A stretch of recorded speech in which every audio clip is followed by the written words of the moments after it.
नमस्कार, सुप्रभात। आप देख रहे हैं प्रदेश का सबसे भरोसेमंद news channel India news Uttar Pradesh Uttarakhand. मैं हूं आपके साथ नलिनी पांडे। बड़ी खबर के साथ बुलेटिन की शुरुआत करेंगे। लखनऊ में आज से दौड़ेगी मेट्रो। जी हां, कोरोना काल में जारी निर्देशों का आज पालन होगा और 30 से 40% क्षमता के साथ की मेट्रो चलेंगी। बड़ी खबर आपको बता रहे हैं, आज से मेट्रो की शुरुआत हो चुकी है लखनऊ में और तमाम जो प्रोटोकॉल हैं उनका पालन करना होगा। स्मार्ट कार्ड का यूज करना होगा। उससे पहले टेस्टिंग भी होगी एंट्री पॉइंट पर। पूरी तरह से ट्रायल इसका कई दिनों से चल रहा था और आखिरकार आज से बताया जा रहा है कि मेट्रो सुचारू रूप से अब चलना शुरू हो जाएगी। लखनऊ की अगर बात की जाए, सोशल डिस्टेंस मेंटेन करना बहुत जरूरी है। इसके साथ ही मास्क सभी ने लगाया हो, ये भी सुनिश्चित किया जाएगा। सैनिटाइज पूरे मेट्रो को किया गया इतने दिनों तक। आज भी सैनिटाइजेशन का काम चलेगा। इसके साथ ही आपको बता दें कि लोगों को भी विशेष तौर पर ख्याल रखना होगा। तमाम गाइडलाइंस का करना होगा पालन। बड़ी खबर आपको बता रहे हैं, पूरी क्षमता के साथ आज से मेट्रो दौड़ेंगे लखनऊ में। आपको बता दें 30 से 40% क्षमता के साथ मेट्रो चलने वाली है और आपको बता दें कि सुरक्षा के भी कड़े इंतजाम साफ तौर पर किए गए हैं। निश्चित तौर पर कोरोना काल अभी खत्म नहीं हुआ है, ऐसे में लोगों का भी इसका विशेष ध्यान रखना होगा। उचित दूरी, सैनिटाइजेशन का काम लगातार निरंतर सुचारू रूप से चलेगा। आरोग्य सेतु ऐप भी हर किसी को चेक करवाना होगा अपने फोन में। ग्रीन पाए जाने पर ही एंट्री मिलेगी। आप ये तस्वीरें भी देख सकते हैं, कई दिनों से ट्रायल भी चला मेट्रो का, कई दिनों से सैनिटाइजेशन का काम भी चला। अब आज से लखनऊ मेट्रो दौड़ने वाली है। आपको बता दें 30 से 40 क्षमता के साथ फीसदी क्षमता के साथ लखनऊ मेट्रो दौड़ेगी। आगे बढ़ेंगे। मुख्यमंत्री योगी आदित्यनाथ रविवार को कुशीनगर निर्माणाधीन एयरपोर्ट का निरीक्षण करने पहुंचे और इस दौरान मुख्यमंत्री योगी ने कहा कि जल्द ही उड़ान शुरू हो जाएगी। उन्होंने कहा कि एक अमूल क्षण होगा जब आजादी के बाद इस तरह से एक बार फिर से एयरपोर्ट पर पूरी व्यवस्था दिखाई देगी। सीएम योगी ने कहा कि कुशीनगर जनपद में इस पूरे डिवीजन को अंतर्राष्ट्रीय एयरपोर्ट देखने को मिलेगा और सचमुच ये बहुत ही अभिनंदनीय अवसर है, सराहनीय पहल है।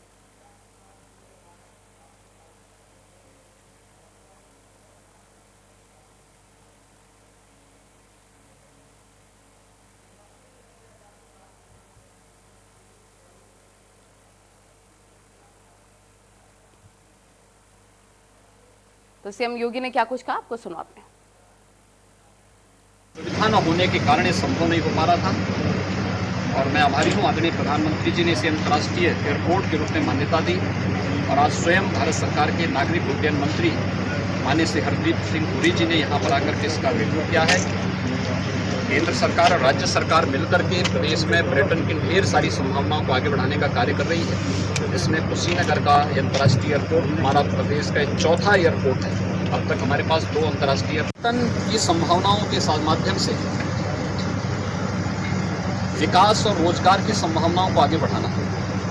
आदरणीय प्रधानमंत्री जी की विजन का ये पार्ट है और उसी से 25 वर्षों से ये मांग लंबित थी कि कुशीनगर में एयरपोर्ट फंक्शनल होना चाहिए और एक इंटरनेशनल एयरपोर्ट बनना चाहिए। वह यहाँ पे शुरू हो जाएगी और मुझे लगता है वह एक अद्भुत क्षण होगा जब आज़ादी के लगभग 73 वर्ष के बाद कुशीनगर एयरपोर्ट 25 वर्षों की इस मांग को पूरा करता हुआ दिखाई देगा।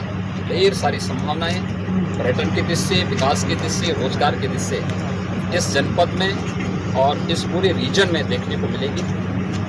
सचमुच एक बहुत अभिनंदनीय अवसर है, सराहनीय पहल है और इस दृष्टि से यहाँ के हमारे जनप्रतिनिधियों ने भी जो सकारात्मक सहयोग किया है, यहाँ की जनता जनार्दन ने जो सकारात्मक पहल की है, यहाँ के माननीय सांसद लगातार लगे रहे, यहाँ के विधायक जी भी इसके लिए आवाज़ उठाते रहे और आज बहुत शुभ मुहूर्त हम सबके सामने है।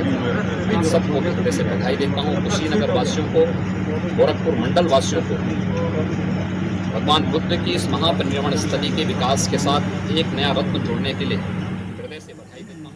तो कुशीनगर पहुंचने से पहले सीएम योगी आदित्यनाथ गोरखपुर दौरे पर रहे। सीएम योगी आदित्यनाथ का गोरखपुर का दौरा दूसरा दिन उसका था, जिसके बाद सीएम योगी आदित्यनाथ कुशीनगर के लिए रवाना हो गए थे।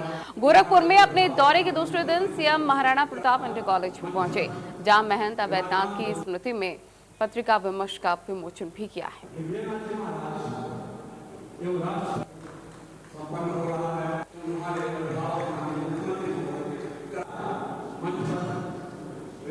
महाराणा प्रताप इंटर कॉलेज के कार्यक्रम में शिरकत उन्होंने की थी। उसके बाद वो कुशीनगर के लिए रवाना हो गए थे। वही नए साल में सीएम योगी गोरखपुर और उसके आसपास के लोगों का नायाब तोहफा देने वाले, और जी हां, हम बात कर रहे हैं उस ड्रीम प्रोजेक्ट की, उस सपने की जिसको वीर बहादुर सिंह ने भी देखा था। एक ऐसा चिड़ियाघर जो कि चिड़ियाघरों से काफी ज्यादा अलग दिखने वाला है। नए साल में चिड़ियाघर में शेर की दहाड़ सुनाई देने लगेगी और चिड़ियाघर का निर्माण कार्य लगभग अंतिम पड़ाव में है। निर्माण पूरा हो जाने पर प्रदेश नहीं, देश का सबसे अनोखा चिड़ियाघर ये होने वाला है और परिसर में ही करीब 34 एकड़ का वेटलैंड एरिया भी बनकर तैयार हो चुका है। चिड़ियाघर के अंदर इतने बड़े क्षेत्रफल में लगभग पहला वेटलैंड बनकर तैयार हो चुका है और पूरे चिड़ियाघर का क्षेत्रफल लगभग 2.5 किलोमीटर में बनाया गया है। चिड़ियाघर के अंदर ओपन थिएटर होगा, 4D थिएटर होगा और कैफेटेरिया भी होने वाला है। साथ ही कियोस्क, गज़ेबो और टॉय ट्रेन जैसी तमाम मनोरंजन की सुविधाएं भी मौजूद रहेंगी।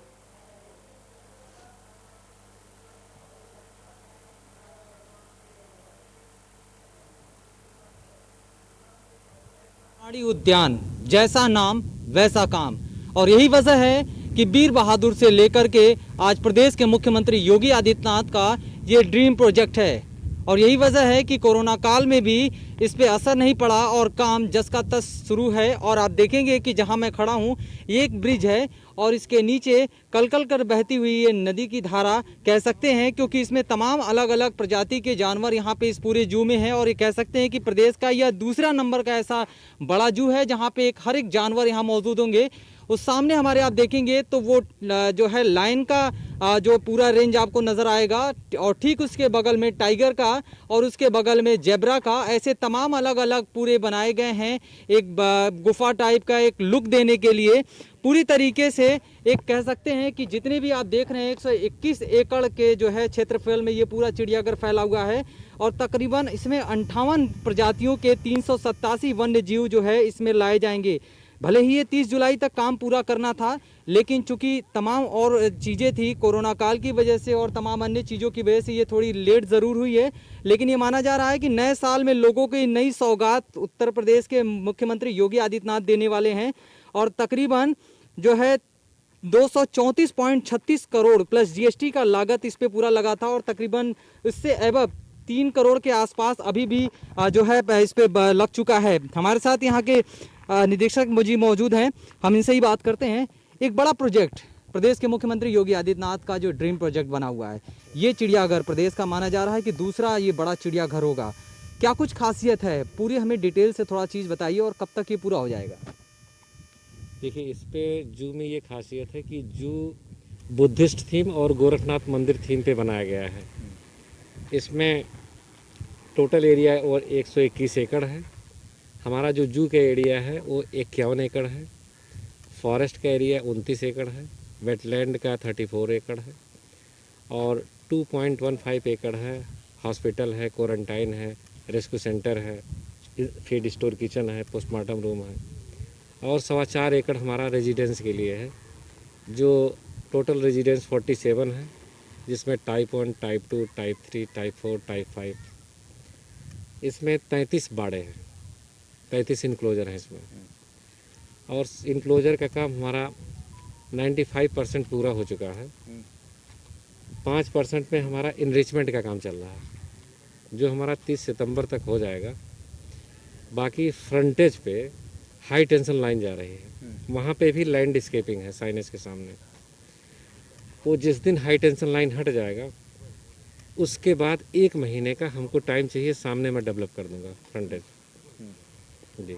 तो यानी माना जाए कि नए साल में ये जो पूरा जू है वो लोगों के लिए बनकर तैयार हो जाएगा और नए साल में जो है लोगों के घूमने की एक अच्छी जगह और टूरिज्म की दृष्टि से देखा जाए तो एक बड़ा हब है ये। जी जी है। अच्छा, और क्या खासियत होगी और कौन ऐसे ये भी पता चला था कि कुछ ऐसे खास जानवर आएंगे जो शायद और किसी जू में ना हो? अब और जू के बारे में हमको विशेष आइडिया नहीं है, लेकिन यहाँ यह है टोटल जानवर हमारे 284 होंगे। अच्छा, कितने एंट्री गेट बनाए गए हैं? क्या कोई इमरजेंसी गेट भी है या फिर जो जानवर होंगे उनको लेकर के उनकी सुरक्षा या तमाम और चीज़ों को लेकर के यहाँ पे कोई हॉस्पिटल उनके लिए बनाया जाएगा, उसके लिए भी जगह है? देखिए 2.25 एकड़ में हमारे हॉस्पिटल, क्वारंटाइन, रेस्क्यू सेंटर ये सब बन रहे हैं जो रेजिडेंस के बगल में है। एंट्रेंस में ये है कि आप टिकट लेकर के अंदर आ जाएंगे घूमने के लिए। एक लाइन बाड़े के जस्ट पीछे एक इमरजेंसी गेट बनाया जाएगा, जिसके लिए आपको मैंने बता दिया है कि उस जगह पे इमरजेंसी गेट बनेगा, सर्विस रोड के बगल में है जी। तो बिल्कुल एक नायाब चीज़ है जो गोरखपुर के लोगों को मिलने वाली है। और इसके हमारे इधर आप देखेंगे तो ये हरियाली एरिया बनाया गया है, क्योंकि यहाँ पे जो आपको पानी का फुहारा नज़र आएगा वो हरियाली के लिए है। समय समय पे ये फुहारा चलता रहेगा और मूविंग करता हुआ ये फुहारा है, ताकि जितने आसपास के जो घास है वो हरे भरे रहें और एक हरियाली का जो दृश्य है लोगों को नज़र आएगा। दूसरी तरफ ये पानी, यानी कह सकते हैं कि जो एक ड्रीम प्रोजेक्ट मुख्यमंत्री का था वो ड्रीम प्रोजेक्ट अब बन करके तैयार हो गया है और जल्द ही लोगों के सामने होगा। और कोरोना काल का भी इस पे कोई बहुत फर्क नहीं पड़ा और यही वजह है कि इन लोगों की मेहनत रंग लाई है और लगातार काम के बाद अब नए साल में ये लोगों के सामने होगा और प्रदेश के मुख्यमंत्री योगी आदित्यनाथ के द्वारा लोगों के लिए एक नायाब तोहफा होगा। Sushil Kumar, India news, Gorakhpur. वहीं पर अत्याधुनिक चिड़ियाघर को लेकर क्या कुछ कहना है कमिश्नर जैन का, ये आपको सुनवाते हैं। गोरखपुर का जो चिड़ियाघर का प्रकल्प है ये बहुत ही यूनिक प्रकल्प होने वाला है। ये मुझे लगता है अभी भी बहुत लोगों को ये जानना ज़रूरी होगा। मुझे लगता है उत्तर भारत में ये अपने आप में अनोखा प्रकल्प होगा, जिसमें एक इतना बड़ा अंचल वेटलैंड का होगा और जो इसको बहुत ही अद्वितीय करेगा। इस वजह से इसका जो स्थान होगा चिड़ियाघरों में बहुत ऊपर होगा। जो भी कंस्ट्रक्शन के वर्क होने थे, मैंने पर्सनली, आपको मालूम है कि हम लोग मॉनिटर इसे करते रहते हैं, वो कार्य सारे 30 सितंबर तक पूर्ण हो जाएंगे और 30 सितंबर के बाद में सेंट्रल जू अथॉरिटी अपनी चीज़ें करेगी और आशा करते हैं कि इस वर्ष के अंत तक हम सारे कार्य पूर्ण करके ये यहाँ के जनमानस के लिए खोला जा सके। गोरखपुर का जो चिड़ियाघर। चलिए खबरों में आगे बढ़ते हैं। इलाहाबाद हाई कोर्ट का एक बड़ा फैसला आपको बता देते हैं। कोरोना काल में हुए तबादले गलत ठहराए गए और हाई कोर्ट ने तबादलों को गलत ठहराया है। सिपाही दरोगा के हुए तबादले रद्द किए और एक जिले से दूसरे जिले में ट्रांसफर रद्द हो चुका है। पुलिस विभाग के कर्मियों ने आदेशों को चुनौती दी थी।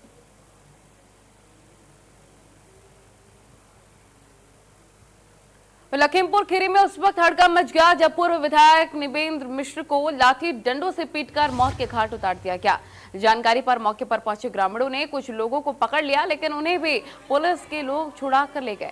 मौत के बाद गांव वालों ने शव को लेकर धरना किया है। वहीं पर पुलिस ने कार्रवाई करते हुए 2 आरोपियों को गिरफ्तार कर लिया है।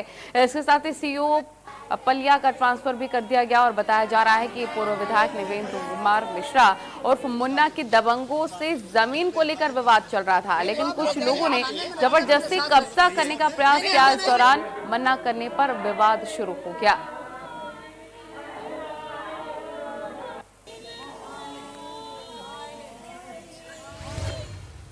तो इस पूरे मामले पर क्या कुछ कहना है अधिकारियों का, आपको सुनवाते हैं। गांव पड़वा थाना संपूर्ण नगर में एक भूमि को लेकर 2 पक्षों के मध्य विवाद था, जिसमें पूर्व विधायक श्री नरेंद्र मिश्रा जी भी पहुंचे थे। उसी विवाद में मौके पर हल्की फुल्की कहासुनी हुई। कहासुनी के दौरान माननीय विधायक जी गिर पड़े। उनको CHC पलिया ले जाया गया। वहाँ से उनको कपूर हॉस्पिटल ले जाया गया, जहाँ उन्हें ब्रॉड डेड घोषित कर दिया गया। अभी तक उनके जो शरीर था उस पर कोई जाहिरा चोट का ऐसा कोई निशान नहीं था। बाकी हम लोग मौके पे जा रहे हैं और तथ्यों के आधार पर कड़ी कार्रवाई की जाएगी। गांव पड़वा थाना संपूर्ण। पूर्व विधायक की हत्या से यूपी की सियासत में हड़कंप मचा हुआ है। इस हत्याकांड पर क्या कुछ कहना है पूर्व विधायक के बेटे संजीव मुन्ना और पलिया विधायक रोमी सानी का, आपको सुनवाते हैं। कुछ जमीन पड़वा अड्डे पे है, वो जो डिस्प्यूटेड है, केस चल रहा है। उस जमीन को जोतने के लिए पलिया के सेठ राधे किशन, उनके दोनों बेटे हैं, धीरज, एक गुड्डू, 30, 40, 50 लोग तरिया के लोग थे। इन लोगों ने जबरदस्ती जमीन जोती। मैं वहां जब हम लोग रोकने गए, मेरे पिता भी पीछे से पहुंचे, मेरे पिता को मारा, मुझे मारा, ऑन द स्पॉट मेरे पिता को मार दिया। जो जिन लोगों ने मारा उन लोगों को मेरे गांव के लोग पकड़ के घर पे लिया है। पलिया सीओ आके जबरदस्ती मेरी माँ पे, मेरी पत्नी पे जबरदस्ती लाठी चला के मेरे उन लोगों को छुड़ा के लेके चला गया। हमारे बड़े भाई की तरीके से पूर्व विधायक निर्वेन कुमार मुन्ना हमारे बीच में नहीं रहे। जानकारी मिली है कि कुछ जमीनी विवाद को लेकर के वहां कुछ विवाद हुआ और इस पूरी घटना की जांच करेंगे। जो भी दोषी लोग होंगे उनको किसी भी कीमत पर बख्शा नहीं जाएगा। मेरी कुछ जमीन वही लखीमपुर खीरी के निगासन विधानसभा से पूर्व विधायक नवेंद्र मिश्रा की हत्या कर दी गई है और साथ ही नवेंद्र मिश्रा की हत्या पर उत्तर प्रदेश कांग्रेस ने प्रदेश सरकार पर हमला बोला है। पार्टी ने अपने ट्विटर हैंडल से ट्वीट करते हुए लिखा है कि पिछले कुछ महीनों में उत्तर प्रदेश में अपराध की घटनाएं काफी तेजी से बढ़ रही हैं। यूपी में गृह विभाग का जिम्मेदार कौन है? लखीमपुर में पूर्व विधायक की हत्या हो गई है और 22 दिनों में रेप और हत्या की 4 घटनाएं हो चुकी हैं। कौन से घुट्टी लेकर सो रहा है गृह विभाग की जंगल राज दिख ही नहीं रहा है। वहीं कांग्रेस प्रदेश अध्यक्ष अजय कुमार लल्लू ने ट्वीट कर लिखा कि लखीमपुर में नाबालिगों की हत्याओं के दौरे के बाद अब पूर्व विधायक को भी शिकार बनाया गया है। ये दौर लगातार जारी है। मुख्यमंत्री कब तक अपनी नाकामी पर पर्दा डालते रहेंगे? अब कब नींद से वो जागेंगे?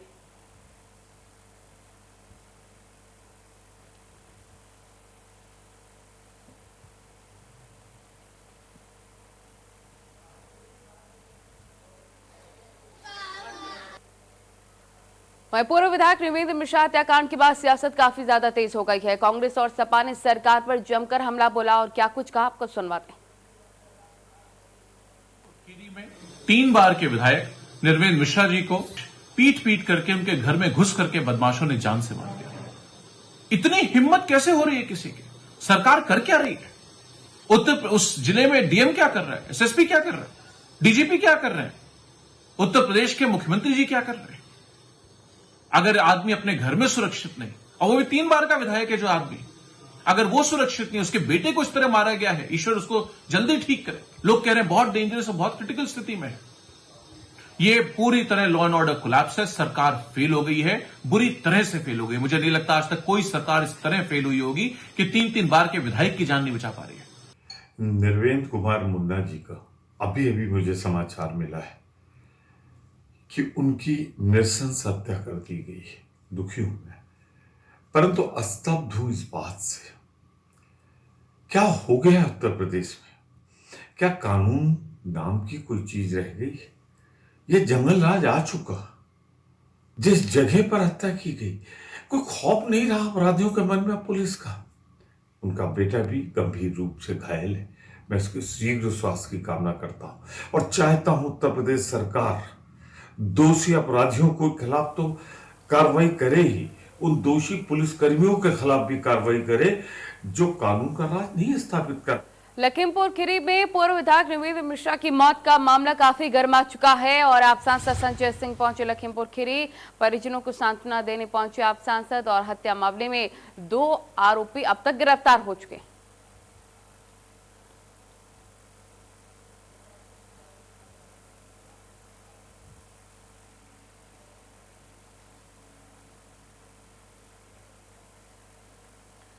इसी बीच बड़ी खबर गोरखपुर से मिल रही है, उससे अपने दर्शकों को रूबरू करवा देते हैं। इस वक्त की बड़ी खबर गोरखपुर से, जहां गोरखपुर के दौरे पर सीएम योगी आदित्यनाथ बताए जा रहे हैं और सुबह 10 बजे बीआरडी मेडिकल कॉलेज पहुंचेंगे मुख्यमंत्री। 300 बेड के कोविड हॉस्पिटल का लोकार्पण करने वाले मुख्यमंत्री। बताया जा रहा है कि अहम दौरा उनका 100 बेड आईसीयू और 200 बेड ऑक्सीजन युक्त होंगे। कोविड केयर हॉस्पिटल आधुनिक सुविधाओं से पूरी तरह से होगा लैस। अहम दौरा गोरखपुर का एक बार फिर से मुख्यमंत्री योगी आदित्यनाथ का बताया जा रहा है, जहां पर हॉस्पिटल का लोकार्पण करेंगे। एक बड़ी सौगात देने वाले हैं गोरखपुर वासियों को मुख्यमंत्री। गोरखपुर का अहम दौरा मुख्यमंत्री योगी आदित्यनाथ का 10 बजे बताया जा रहा है कि बीआरडी मेडिकल कॉलेज पहुंचेंगे मुख्यमंत्री। इसी के साथ 300 बेड के कोविड हॉस्पिटल का लोकार्पण उनके द्वारा किया जाएगा।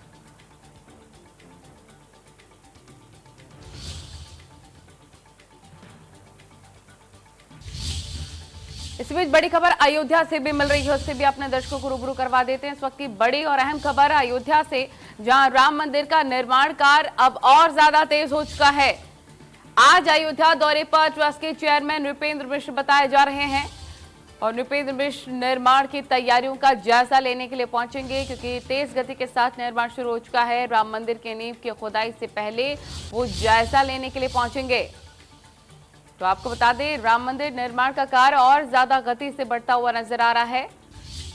नक्शा पास होने के बाद से ही तीव्रता के साथ काम शुरू हो गया। अब जायजा लेने के लिए और नींव रखने से पहले किस तरह की तैयारियां हैं, उसका जायजा लेने के लिए नृपेंद्र मिश्र पहुंचेंगे।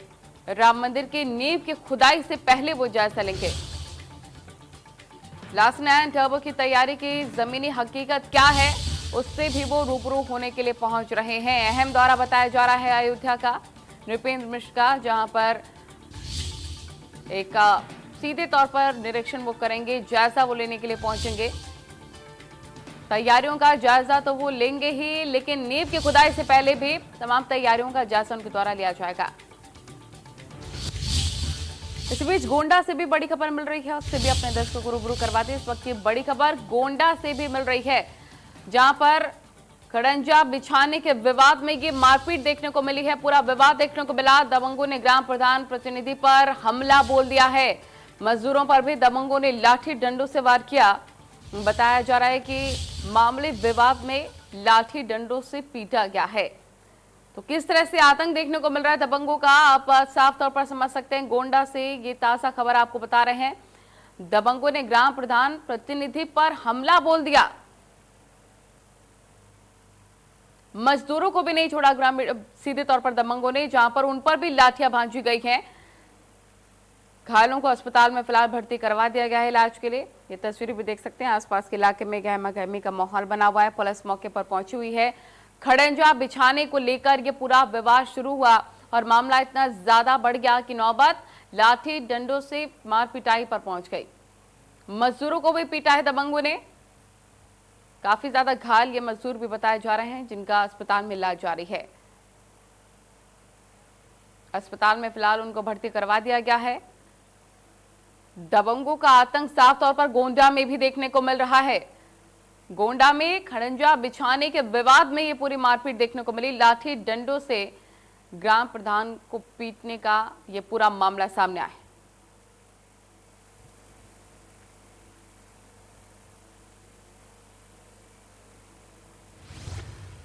आगे बढ़ेंगे, जहां पर सांसद वीरेंद्र सिंह मस्त का बेतुका बयान सामने आया है, जहां पर उन्होंने कहा, स्वाभिमान पर आई बात तो फिर अपराधियों को ठोक दूंगा। विवादों में घिरे रहने की सांसद जी की आदत है और विवादित बयानों के लिए भी वो जाने जाते हैं। बीजेपी के बलिया से सांसद हैं वीरेंद्र सिंह मस्त, जिन्होंने साफ तौर पर एक बड़ा बयान दिया है। उन्होंने कहा कि स्वाभिमान पर अगर आंच आई तो फिर ठोक दो की नीति अपनाई जाएगी। मुझे स्वाभिमान से जीवन जीने का, समाज में स्वाभिमान से काम करने का प्रशिक्षण हुआ। ऐसी आवश्यकता जब परिस्थिति स्वाभिमान पर संकट आ जाएंगे तो मैं किसी अपराधी की तलाश नहीं करूंगा, स्वयं ठोक दूंगा। मुझे स्वाभिमान से जीवन। यहाँ रुकेंगे छोटे से ब्रेक के लिए, लेकिन ब्रेक के बाद जब लौटेंगे तो आपको दिखाएंगे उत्तराखंड की कुछ खास खबरें।